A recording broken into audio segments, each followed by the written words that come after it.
In front of me is OSCAL Tiger 12, and today I would like to show you how you can select and delete multiple photos at once.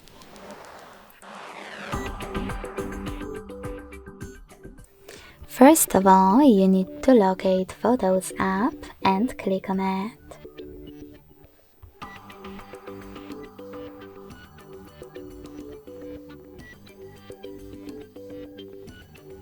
Then select Photos or Library at the bottom right or left corner and locate your photos that you wish to delete.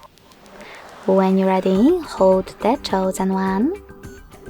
And to pick multiple right away, tap on those type of dots at the top right corners. To exclude some of your photos that you wish to keep, click on them.